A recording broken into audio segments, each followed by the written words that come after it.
seja muito bem-vindo à Literatura Falada, que hoje traz um vídeo diferente. Hoje eu não comento nenhum autor, nenhum texto em específico, mas eu ofereço uma lista de 10 livros da literatura brasileira que eu acho que devem ser lidos.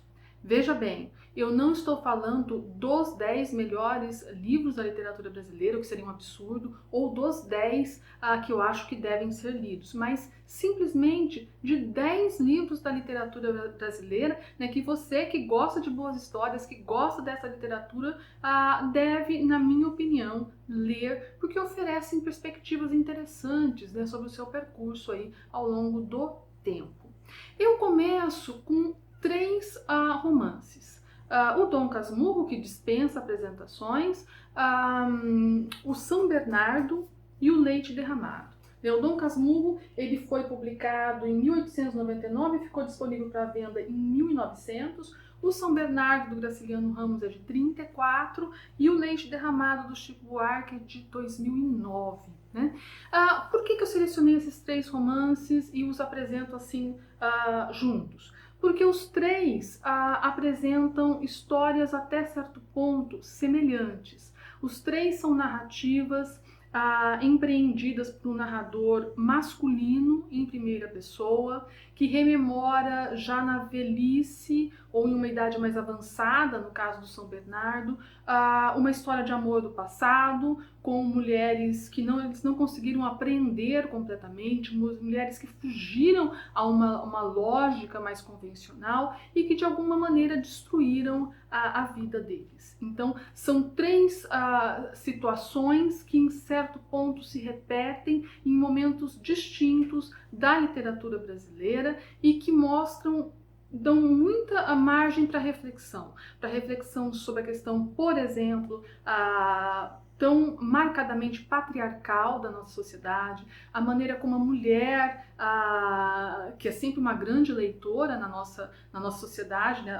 É mais comum termos mulheres leitoras do que homens leitores na sociedade brasileira, quer dizer, então, de que maneira que a mulher surge retratada nessas histórias, né? A mulher que, como a gente sabe, nos 3 romances não tem voz, ela existe por meio da voz masculina, quer dizer, então aí dá margem para a gente pensar em um monte de coisa. Eu, em um estudo recente, estudei esses romances e chamei isso de uma tradição de corações partidos, né? Enfim, e são 3 romances interessantes de serem lidos, né? E que aí mostram estilos e perspectivas bem diferentes.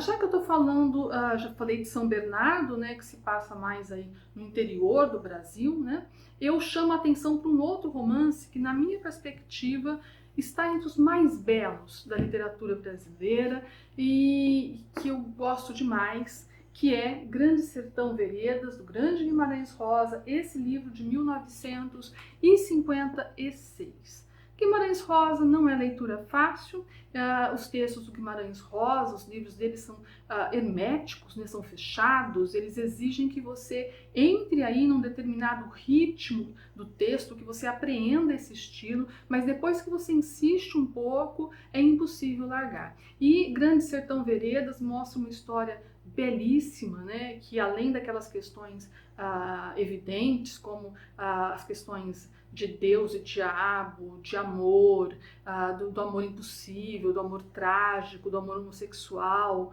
enfim, é um texto que é riquíssimo, principalmente quando a gente acabou de ler, acabou de citar São Bernardo, né, o Graciliano Ramos, que também aí se envolveu com essa literatura regionalista que se mostrou riquíssima, né? E já que a gente está falando do interior do Brasil, eu chamo a atenção aqui para um romance que eu gostei demais de ler e que é dentre essa lista dos 10, é o mais antigo, é o primeiro a ser publicado, que eu realmente eu aconselho a leitura, apesar de ser um livro bem extenso, é As Minas de Prata, do José de Alencar.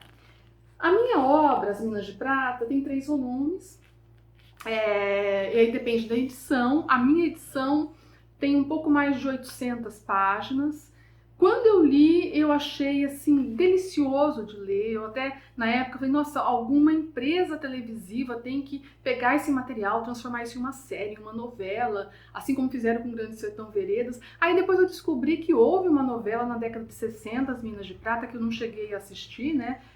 Talvez esteja até disponível no YouTube, mas eu não conheço. Mas é um livro muito interessante, é um romance histórico do José de Alencar. Ele foi publicado em 1865. Ele se passa logo após o Guarani e inclusive tem um personagem em comum entre os dois romances, né? Então eu aconselho a leitura, é bem legal, apesar de ser extensa, você vai ler com grande facilidade, imagino eu. Como eu disse, há muitas leitoras, né, na sociedade brasileira, mas nem tantas escritoras assim. E eu, como pesquisadora e também como escritora, né, você sabe que eu escrevo ficção, escrevo conto, escrevo romance, eu tenho que chamar a atenção para isso, né? E eu selecionei aqui alguns livros que eu acho que são muito interessantes da gente ler de escritoras mulheres. O primeiro que eu chamo a atenção é um de 1960, que é Quarto de Despejo, da Carolina Maria de Jesus. O meu não está aqui, está emprestado. É um livro super legal. Na década de 50, fim da década de 50, um jornalista queria fazer uma reportagem sobre a favela, que as favelas então tinham início, e ele então visita a favela do Canindé, e lá ele conhece a Carolina Maria de Jesus, que era uma catadora de papel, que tinha o sonho de ser escritora. E ela escrevia contos, escrevia romances, escrevia poesia e escrevia um diário. E quando ele teve o contato com esse diário, ele viu que tudo que ele queria escrever já estava pronto. Então ele ajudou ela a editar esse livro, que se tornou um verdadeiro sucesso e que conta muito da vida, do dia a dia dessa mulher solitária, né, que criava os 3 filhos sozinha. Há um vídeo aqui no canal em que eu falo sobre o processo de edição desse livro, desse material que ela tinha, e que eu deixo aí o convite para que vocês assistam. É um livro muito interessante de ser lido, assim, imprescindível mesmo. Não por ser uma literatura escrita por uma mulher, mas também por isso, mas pela carga social que ela tem, pelo símbolo que tem dessa mulher que consegue, dessa excluída, né, que consegue se fazer enquanto escritora, fazer a sua voz ecoar tantas décadas depois. Não há como fazer uma lista de 10 livros da literatura brasileira para ler sem falar de Clarice Lispector. E eu selecionei aqui A Hora da Estrela. É o último livro publicado da Clarice. Ela escreveu em 77, ao que dizem, escreveu já doente no hospital, às vésperas da morte, ela que morreu de câncer em 1977. É um livro interessante, porque Clarice também não é fácil de ser lida, né? A semelhança de Guimarães Rosa, por exemplo, mas é um pequeno romance, uma novela, enfim, em que ela trata de várias questões que ela tratou ao longo da sua obra, questões intimistas, questões metafísicas, filosóficas e também sociais, né? Então ela consegue reunir isso nesse texto, que é belíssimo e também que é bem interessante de ler. Se você não tem o hábito de ler Clarice, é uma boa maneira de começar. Outro livro interessante que eu procurei aqui na minha estante, não achei, eu que costumo ser tão organizada com o meu material, é A Obscena Senhora D, da Hilda Hilst, de 1982. Eu acho muito curioso. A Hilda Hilst, ela leva o leitor a experimentar uma experiência meio radical de leitura, porque ela propõe uma experiência radical de escrita. Então, embaralhando um pouco os gêneros, fugindo um pouco, quer dizer, fugindo bastante a algumas normas, né, algumas convenções estéticas, literárias. É um texto curto, um conto longo, um pequeno romance, né, que vale a pena ser lido justamente por essa experiência de desconforto que ele gera, né, e que é curto, mas é muito intenso. Quando eu li o livro, eu queria acabar de ler ele logo, não para para ficar livre do texto, para começar outra coisa, mas porque ele me levava à experiência tão intensa de reflexão, de pensamento, de sentimentos, que mexeu comigo, né? Assim como o Lustre, da Clarice Lispector, foi um livro que mexeu muito comigo e eu, assim, queria acabar logo com ele antes que ele acabasse comigo. Enfim, brincadeiras à parte, eu chamo a atenção agora para 2 livros de contos.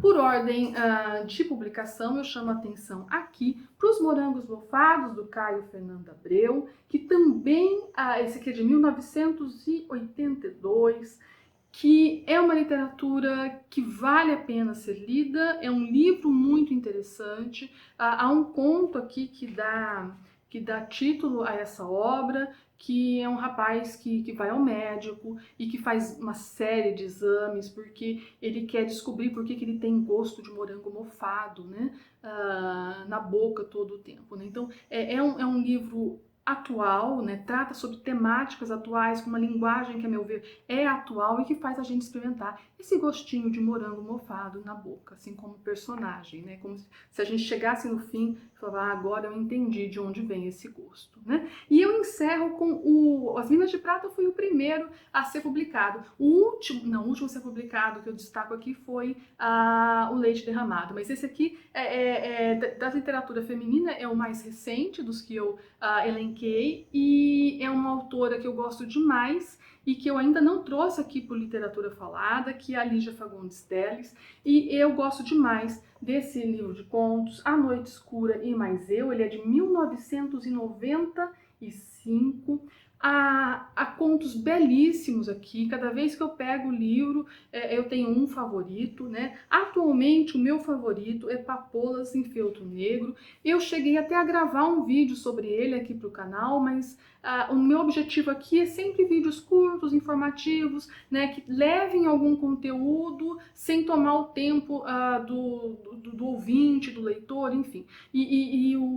Esse vídeo levou... A sua leitura do conto dava uns 40 minutos. Então eu ainda não arrumei uma maneira de trazer a Lígia nesse formato que eu proponho aqui, que é uma autora que eu gosto demais. Então esse é um livro bem legal de ser lido, A Noite Escura e Mais Eu, de 1995. Chegamos ao final da lista dos 10 livros que eu separei para hoje. Se eu fizer essa lista, talvez daqui um mês ou 2, é possível que ela esteja um pouco diferente, porque eu costumo dizer que eu não tenho os livros favoritos, eles estão favoritos, né? Porque aí eu vou lendo, vou relendo, vou pegando outros, vou traçando relações, e aí eu vou tendo a minha própria lista dos favoritos, inclusive de Machado de Assis, que é o autor que eu estudo, ela vai oscilando, né? Uma hora é um, outra hora é outro. Enfim, é isso aí. Lembrando a vocês que alguns desses livros estão disponíveis em domínio público, caso da obra do Machado de Assis e do José de Alencar, e que você pode adquirir qualquer livro desses nos sebos da Estante Virtual ou na Amazon por preços bem reduzidos. É isso aí. Se gostou, deixa o seu like, não esqueça de se inscrever no canal e até o nosso próximo encontro.